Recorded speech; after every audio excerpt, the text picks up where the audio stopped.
Jubilant FoodWorks जो India में Domino's को ऑपरेट करते हैं, उन्होंने 2010 में उनका आईपीओ आने के बाद 2018 तक कंपाउंडेड सालाना इन्वेस्टर्स को 38% का रिटर्न दिया है। कई सारे इन्वेस्टर्स को इस कंपनी ने इसी बीच लखपति करोड़पति बना दिया और इसी के चलते इन्वेस्टर का जो क्रेज था इस कंपनी की तरफ वो बढ़ने लगा, जिसके चलते कंपनी का जो पी रेशो है वो 70-80 से बढ़ते बढ़ते 200 के ऊपर चला गया। लेकिन 2021 में कहानी ने एक मोड़ ले लिया, जहां पर कंपनी की शेयर प्राइस 40% से गिर गई, जिसके बाद अब लोग सवाल उठाने लगे हैं कि क्या सही में कंपनी आगे हमें उसी तरह की ग्रोथ दे पाएगी या फिर नहीं। देखिए, जुबिलेंट फूडवर्क्स के फिलहाल के स्ट्रगल को समझने के लिए हमें यह समझना पड़ेगा कि कौन से फैक्टर्स की वजह से वो स्ट्रगल कर रहे हैं, और इसे और अच्छे तरीके से आपको समझना है तो पहले हमें यह समझना पड़ेगा कि किन फैक्टर्स की वजह से वो पहले सक्सेसफुल बने। तो आज के इस वीडियो को हम 3 पार्ट में डिवाइड करेंगे। पहले पार्ट में हम ये बात करेंगे कि आखिर 2018 तक कंपनी ने ऐसा क्या किया कि उसने इतनी एक्स्ट्राऑर्डिनरी ग्रोथ दिखाई। दूसरे पार्ट में हम बात करेंगे कि पिछले 2 साल में ऐसा क्या बिगड़ गया कि इन्वेस्टर्स अब कंपनी में इन्वेस्ट नहीं करना चाहते हैं। और तीसरे पार्ट में हम सबसे इंपॉर्टेंट चीज़ की बात करेंगे कि यहाँ से आगे जुबिलेंट फूडवर्क्स किस डायरेक्शन में जाती हुई दिख रही है, उनके लिए फ्यूचर में क्या रखा है। देखिए, पहले जुबिलेंट ग्रुप फार्मास्यूटिकल और केमिकल बिजनेस में था। फिर श्याम सुंदर भारती और हरि भारतीय ने यह डिसाइड किया कि फूड इंडस्ट्री काफ़ी तेज़ी से बढ़ रही है और जो इंटरनेशनल ब्रांड्स हैं उन्हें अगर हम इंडिया में लाते हैं तो वो एक बड़ा मार्केट क्रिएट कर सकते हैं, जो कि फिलहाल बिल्कुल भी नहीं है। और इसी प्लान के साथ इन्होंने डोमिनोज के साथ अग्रीमेंट किया कि हम आपकी मास्टर फ्रेंचाइजी इंडिया में ऑपरेट करेंगे, जिससे हमें ये सारे राइट्स मिलेंगे, जिससे हम डोमिनोज के आउटलेट्स को इंडिया में ऑपरेट कर सकते हैं और अपने तरीके से चला सकते हैं।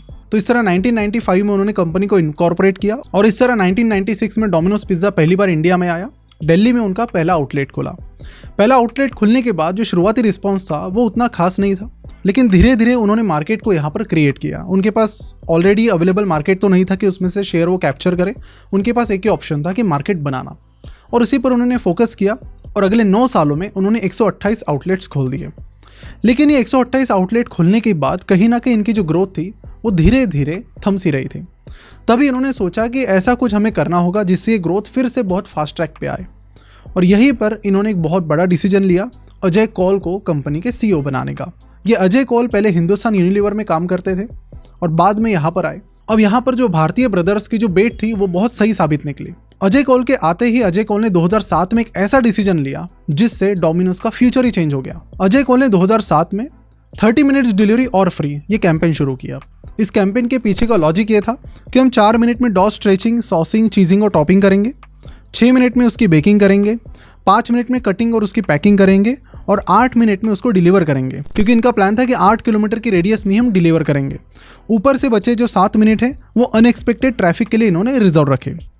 इंटरेस्टिंगली ये हुआ कि शुरुआत में जो लोगों को लग रहा था कि ये डिलीवर नहीं कर पाएंगे, कई सारे लोगों ने सिर्फ इसलिए भी मंगाया कि कंपनी डिलीवर नहीं कर पाएगी, लेकिन शॉकिंगली कंपनी ने डिलीवर किया with the success rate of 99.6%, जिससे जिन लोगों ने बिना इंटरेस्ट के भी मंगाए थे उनको भी इस चीज़ की आदत लगने लगी और वो भी बाद में रेगुलर कस्टमर्स बन गए। देखिए, बात 2007 की है जब ये 30 मिनट्स डिलीवरी शुरू किया गया।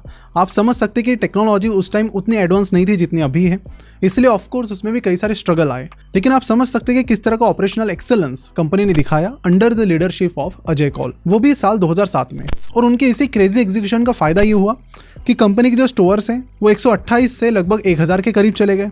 कंपनी का प्रॉफिट 2 करोड़ से 100 करोड़ हो गया, यानी लगभग 50 टाइम्स से बढ़ गया। और इसी बीच उन्होंने कंपनी को एक डेट फ्री कंपनी बना दिया, यानी कि कंपनी का जो पूरा एक्सपेंशन हो रहा था वो प्रॉफिट के बेसिस पर हो रहा था, ना कि किसी एक्सटर्नल फंड्स या लोन के बेसिस पर। ये सीसीडी से बहुत ही कॉन्ट्ररी है, बिकॉज जो रिसेंट हमारा वीडियो था सीसीडी का, उसमें हमने बात की थी कि सीसीडी ने भी बहुत फास्ट एक्सपेंशन किया, लेकिन उसका पूरा का पूरा एक्सपेंशन कर्ज के भरोसे था और बाद में जब कंपनी ढंग से परफॉर्म नहीं कर पाई तो इसी कर्ज ने कंपनी को भी डुबा दिया, जिसकी बहुत ही डिटेल में हमने बात पिछले वीडियो में की है, जिसकी लिंक आपको नीचे डिस्क्रिप्शन में मिल जाएगी। देखिए, जब जुबिलेंट फूडवर्क्स ने डोमिनोज को इंडिया में लाया तब इंडिया में उसके लिए रेडीमेड ऑडियंस नहीं थी।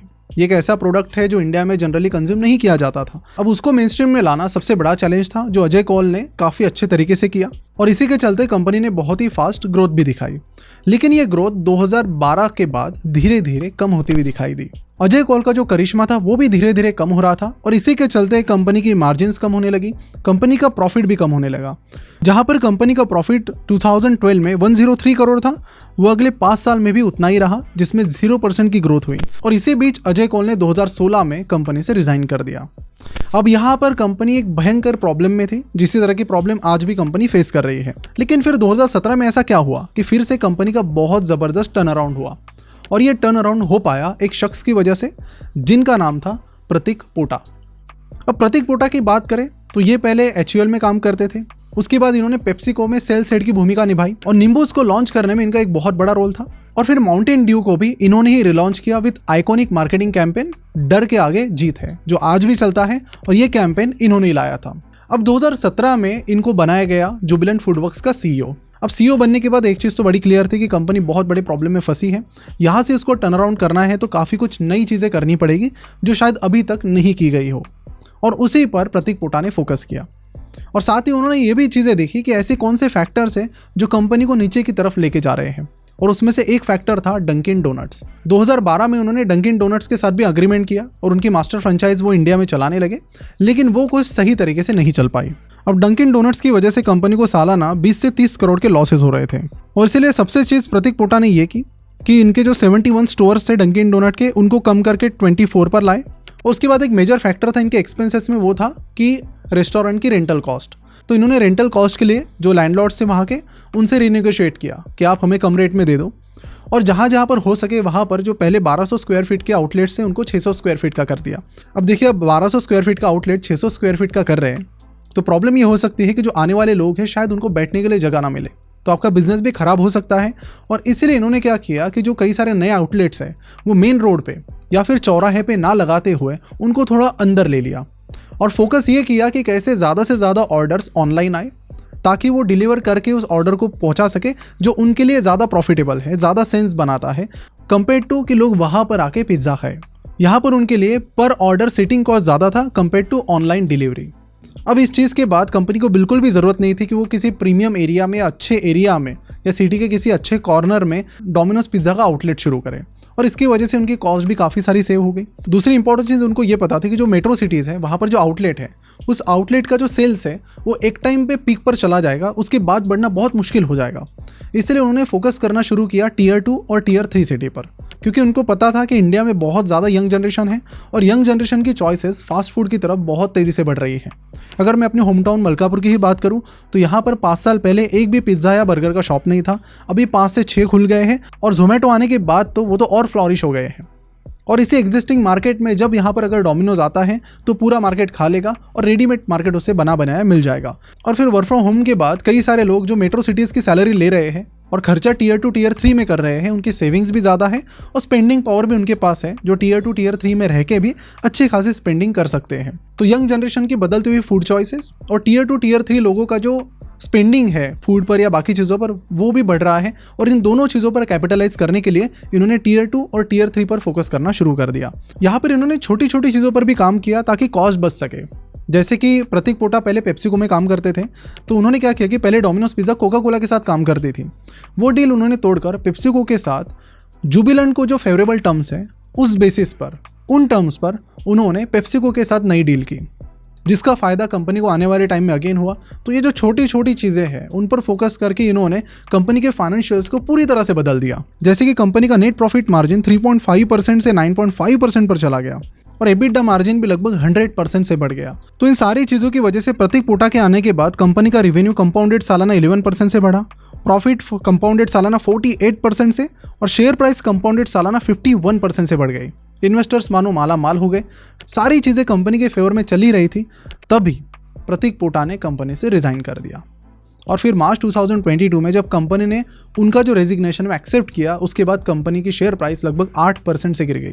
इसके बाद समीर खेतरपाल कंपनी के CEO बने, जो पहले अमेजन में काम करते थे, और वहाँ पर उन्होंने कई सारे बिजनेसेस लॉन्च और स्केल भी किए, जैसे कि Amazon fresh, Amazon food, Amazon pharmacy. अब इनके रेजिग्नेशन का टाइमिंग और एक गलत फैक्टर होने का टाइमिंग सेम हो गया, और वो गलत फैक्टर था इन्फ्लेशन। देखिए, यहाँ पर कंपनी के लिए जो बड़ी मुसीबत आई है वो मैनेजमेंट में चेंज की वजह से आई है। मेरा ये मानना है कि किसी भी कंपनी को अगर कोई चीज़ बनाती है या फिर बिगाड़ती है तो वो होती है कंपनी का मैनेजमेंट। अगर हम जी एंटरटेनमेंट की बात करें तो कंपनी की आज की जो हालत है वो उसके मैनेजमेंट की वजह से है। वहीं पर ICICI बैंक में चंदा कोचर जाने के बाद जो ग्रोथ आई है वो भी मैनेजमेंट में चेंज की वजह से है, और इसीलिए मेरा ये मानना है कि मैनेजमेंट का एनालिसिस सबसे इंपॉर्टेंट है, जिसे हम करते ही नहीं हैं। पर अगला सवाल ये आता है कि ये जो क्वालिटेटिव एनालिसिस का हिस्सा है मैनेजमेंट एनालिसिस, उसे आखिर करना कैसे है, और इसी को हमने हमारे तो कंप्लीट फंडामेंटल एनालिसिस कोर्स में बहुत ही डिटेल में समझाया है।